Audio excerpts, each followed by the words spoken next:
আসসালামু আলাইকুম। আন্তর্জাতিক সর্বশেষ আপডেট সংবাদে আপনাকে স্বাগতম। শুরুতেই জানিয়ে দেব সংবাদ শিরোনাম। ইউক্রেনের ভূখণ্ড পুনরুদ্ধারে সেনাবাহিনী দুর্বল, কূটনীতি শেষ ভরসা, যুদ্ধবিরতির আহ্বান জেলেনস্কির। জানিয়ে দেব আগরতলায় বাংলাদেশ হাইকমিশনে উগ্র হিন্দুদের হামলা, ভারতের দুঃখ প্রকাশ, বিক্ষোভের ডাক দিয়েছে হাসনাত আব্দুল্লাহ। এদিকে ইউক্রেন যুদ্ধে রাশিয়ার আত্মরক্ষার অধিকার আছে বলছে কিম জং উন। সর্বশেষ জানিয়ে দেব আসাদকে সহায়তায় ইরাক থেকে সিরিয়ায় ইরানপন্থী মিলিশিয়ারা। এতক্ষণ শুনছিলেন সংবাদ শিরোনাম, এবারে বিস্তারিত। ভূখণ্ড পুনরুদ্ধারে সেনাবাহিনী দুর্বল, কূটনৈতিকই শেষ ভরসা বলছে ভ্লাদিমির জেলেনস্কি। ইউক্রেনের প্রেসিডেন্ট ভ্লাদিমির জেলেনস্কি স্বীকার করেছেন রাশিয়া অধিকৃত ভূখণ্ড পুনরুদ্ধারে তাদের সেনাবাহিনীর শক্তি পর্যাপ্ত নয়। তিনি বলেছেন কূটনীতি এসব ভূখণ্ড মুক্ত করার সম্ভাব্য পথ হতে পারে। জাপানি সংবাদ মাধ্যম কিয়োডো নিউজকে দেওয়া এক সাক্ষাৎকারে তিনি এসব কথা বলেছেন। 2রা ডিসেম্বর ইউক্রেনের সংবাদ মাধ্যম কিয়েভ ইন্ডিপেন্ডেন্টের প্রতিবেদনে এই তথ্য জানা গেছে। জেলেনস্কি উল্লেখ করেছেন যদি ইউক্রেন ন্যাটো সদস্যপদ নিশ্চিত করতে পারে তবে কূটনৈতিক প্রচেষ্টায় রাশিয়ার দখলে থাকা কিছু এলাকা পুনরুদ্ধার করা সম্ভব হতে পারে।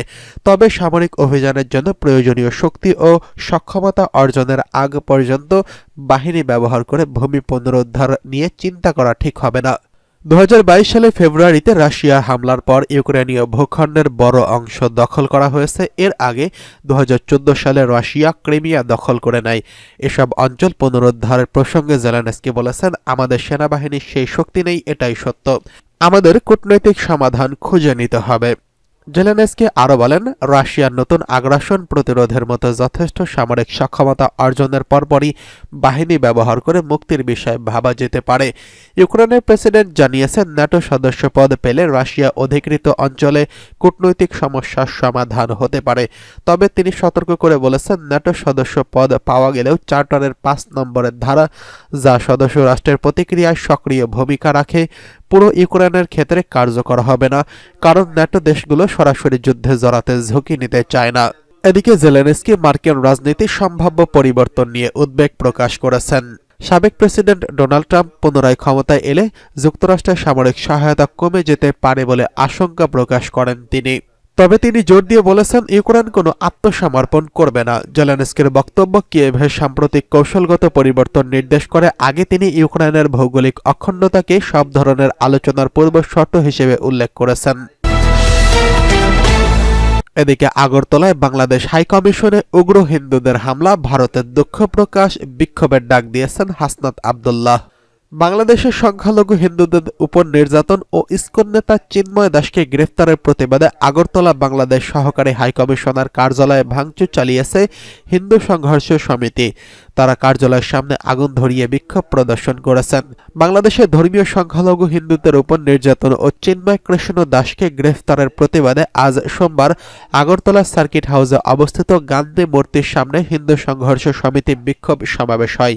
পরে সমাবেশ থেকে 6 জনের একটি প্রতিনিধি দল বাংলাদেশ সহকারী হাইকমিশনে গিয়ে স্মারকলিপি দেয়। এক পর্যায়ে সমিতির বিক্ষুব্ধ সদস্যরা সহকারী হাইকমিশনের ভেতরে প্রবেশ করে বাংলাদেশের জাতীয় পতাকা নামিয়ে ফেলেন এবং সেই পতাকা ছিঁড়ে ফেলেন। পরে ভবনের সামনে থাকা সাইনবোর্ড ভেঙে আগুন ধরিয়ে দেয়।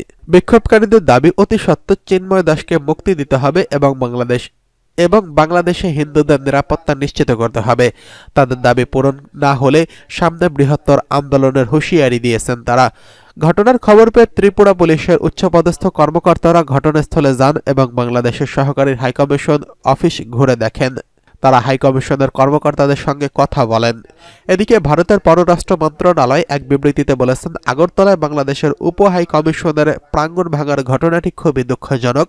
কোনো অবস্থাতেই কূটনৈতিক এবং কনসুলার সম্পত্তি লক্ষ্যবস্তু করা উচিত নয়। এমতো অবস্থায় নয়াদিল্লি বাংলাদেশের হাইকমিশন এবং ভারতে অবস্থিত বাংলাদেশের ডেপুটি হাইকমিশনের নিরাপত্তা ব্যবস্থা জোরদার করার জন্য সরকার ব্যবস্থা ভেঙে দিচ্ছে। এদিকে ইউক্রেন যুদ্ধে রাশিয়ার আত্মরক্ষার অধিকার আছে বলছেন কিম জং উন। উত্তর কোরিয়ার নেতা কিম জং উন বলেছেন, ইউক্রেন যুদ্ধে মার্কিন যুক্তরাষ্ট্রের সরাসরি সামরিক হস্তক্ষেপের কারণে ইউক্রেন দূরপাল্লার অস্ত্র ব্যবহার করছে। সেই সঙ্গে তিনি দাবি করেছেন, রাশিয়ার জন্য এখন আত্মরক্ষার অধিকার আছে এবং মস্কোকে শত্রুপক্ষকে কঠোরভাবে প্রতিশোধ নিতে হবে। রয়টার্সের এক প্রতিবেদন থেকে জানা গেছে, শুক্রবার ২৯ নভেম্বর রাশিয়ার প্রতিরক্ষামন্ত্রী আন্দ্রেই বলশভের বৈঠকে এই মন্তব্য করেছেন। রয়টার্স উত্তর কোরিয়ার রাষ্ট্রায়ত্ত বার্তা সংস্থা KCN-এর বরাত দিয়ে এক প্রতিবেদনে জানিয়েছে, রাশিয়ার প্রতিরক্ষামন্ত্রীর সঙ্গে বৈঠকে কিম জং উন বলেছেন, যুক্তরাষ্ট্র ও পশ্চিমারা কিয়েভ সরকারকে তাদের দূরপাল্লার অস্ত্র ব্যবহার করে রাশিয়ার উপর আক্রমণ চালাতে বাধ্য করছে। রাশিয়াকে এখন শত্রুর শক্তির বিরুদ্ধে প্রতিশোধ নেওয়ার পদক্ষেপ নিতে হবে। কিম আরও বলেন, রাশিয়ার সার্বভৌমত্ব ও আঞ্চলিক অখণ্ডতা রক্ষায় রাশিয়ার প্রতি সর্বদা সমর্থন জানাবে উত্তর কোরিয়ার সরকার, সেনাবাহিনী ও জনগণ। উল্লেখ্য, কিম জং উন এবং রাশিয়ার প্রেসিডেন্ট ভ্লাদিমির পুতিনের মধ্যে চলতি বছরের জুন মাসে স্বাক্ষরিত কৌশলগত অংশীদারিত্ব চুক্তির আওতায় উত্তর কোরিয়া রাশিয়ার সাথে সামরিক পারস্পরিক সম্পর্ক বৃদ্ধি করার প্রতিশ্রুতি দিয়েছেন। এই চুক্তির অংশ হিসেবে দুই দেশ একে অপরকে সহায়তা দেবে এবং পারস্পরিক প্রতিরক্ষা চুক্তি স্বাক্ষরিত হবে। এরপর সেপ্টেম্বর মাসে রাশিয়ার দুই দেশের নেতাদের শীর্ষ বৈঠকে দেশ দুটির সম্পর্ক উল্লেখযোগ্যভাবে শক্তিশালী হয়েছে। দক্ষিণ কোরিয়ার গোয়েন্দা সংস্থার তথ্য অনুযায়ী এই বৈঠকের পর উত্তর কোরিয়া রাশিয়া 10,000-এরও বেশি গোলাবারুদ কন্টেইনার, স্বচালিত হাউইটজার এবং একাধিক রকেট লঞ্চার পাঠিয়েছে। এদিকে পশ্চিমা দেশগুলো অভিযোগ করছে যে ইউক্রেন যুদ্ধে রাশিয়ার পক্ষে লড়াই করতে উত্তর কোরিয়া 10,000 সৈন্য পাঠিয়েছে, যদিও কিম বলশভের বৈঠকে এই নিয়ে কোনো আলোচনা হয়নি।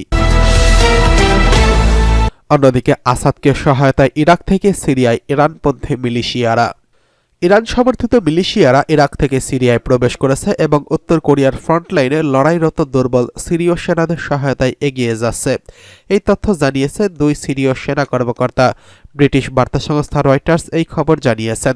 এক উচ্চপদস্থ সিরীয় সেনা কর্মকর্তা বলেছেন, ইরাক থেকে হাসদ আল শাবের অন্তর্ভুক্ত কয়েক ডজন যোদ্ধা আল বোকামাল সামরিক রুট ব্যবহার করে সিরিয়ায় প্রবেশ করেছে। তিনি বলেছেন, উত্তরাঞ্চলের ফ্রন্টলাইনে আমাদের সহযোদ্ধাদের সহায়তায় নতুন করে এই বাহিনী পাঠানো হচ্ছে।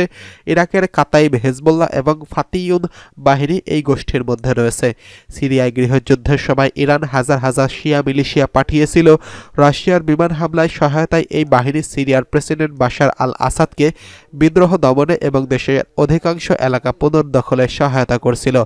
তবে সাম্প্রতিক দিনগুলোতে বিদ্রোহীদের আক্রমণ প্রতিহত করতে পর্যাপ্ত মানব শক্তির অভাবে এবং সিরীয় সেনাবাহিনী দ্রুত পিছু হটেছে এবং আলেপ্পো শহর থেকে সরে যেতে বাধ্য হয়েছে বলে জানিয়েছে ওই দুই সেনা কর্মকর্তা।